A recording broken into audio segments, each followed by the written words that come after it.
Well, hello, friends. I hope you're having a great day today. Welcome to Tuesday's edition of Take 5. We are talking about a pretty heavy subject now. It's really going to grab every one of us because all of us deal with this thing that we're talking about in our flesh. We all have to deal with it, young, middle-aged, and old. It really doesn't matter. And we're talking about how entitlement is the enemy of excellence. And the reason it is because when you feel like you deserve something or that you're entitled to something, you won't strive with excellence to earn it. That's just as simple as I can put it. If you feel like something is owed you, you're not just going to strive with the excellence necessary so that you can earn it. Then when you don't live and serve and obey with excellence, promotion cannot come to your life. And so entitlement ends up ruining the favor that excellence will bring into your life. Now, this mindset of entitlement, culture of entitlement, whatever you want to call it, it's not new.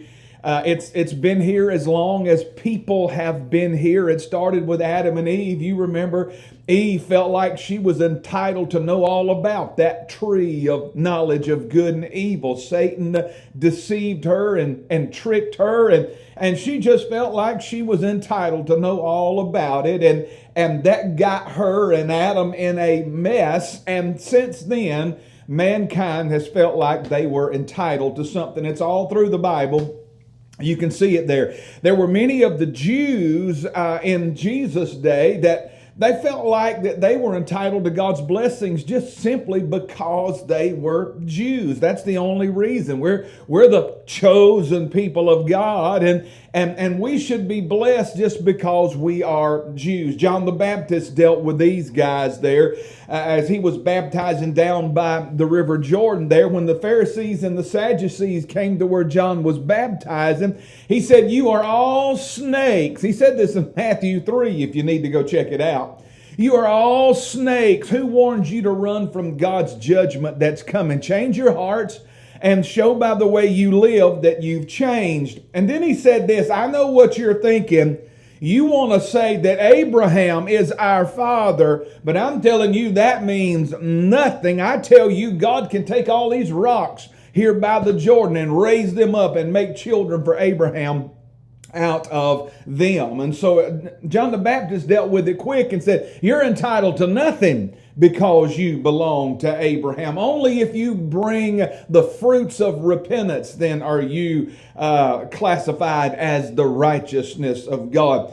There was another guy, an Old Testament man. You're probably familiar with him. He was a valiant captain in the Syrian army. His name was Naaman. He had leprosy. And he heard that it was a possibility of him being healed if he could get down to where the prophet Elisha was. So he made the journey. He got there and he, had this expectation of what Elisha was going to do. Well, Elisha didn't even get up off the couch and come to the door. He sent his servant Gehazi out there and said, "Go out there and tell him to go dip in the Jordan 7 times and he'll be cleansed." Well, this upset him. It infuriated him. It offended him because he said, well, the rivers back in Syria are cleaner than this. I at least thought that he would come out and stand over me and call on the name of the Lord and wave his hand over the spot and cure me of the leprosy. He expected something special, a personal prayer from Elisha. That's what he felt he was entitled to. Now, his servants did talk to him and say, "Hey, Captain, you ought to probably listen to what he said if you want to be cured." Well, he went and dipped in the Jordan and he was cured. But entitlement almost cost this man his life. If he would not have given in, if he would have held on to his entitlement, he'd have went back home and died of his leprosy. I'm telling you, entitlement is killing people everywhere, just like it would have Naaman. And then when you come back to the New Testament, to Luke 15, the prodigal son and his older brother, both of them boys had issues with entitlement. The younger son, the prodigal, came to the father in Luke 15:12 and said, give me the portion of goods that belongs to me now. He said, I want it. It belongs to me. The father very easily could have told him, well, son, don't none of that belong to you yet. It still all belongs to me. This boy felt entitled even then. And let's not count the older brother out, because after the prodigal went off and ended up in the pig pen, when he finally came back home, and the father had this big party and said, put a robe on him and shoes on his feet and a ring on his hand and kill a goat and let's have a party for him because my son was lost and now he has come back. Well, that older brother just threw himself a little pity party and invited everybody to that entitlement party that he had there. And in verse 29, he said to his father, look, all these years I've been slaving for you, and I never disobeyed your orders, and you never gave me a young goat so that I could celebrate with my friends. Imagine that. This guy is throwing himself an entitlement pity party because he didn't get a goat from his daddy. Can you imagine that? Man, this looks so much like so many people in our society today.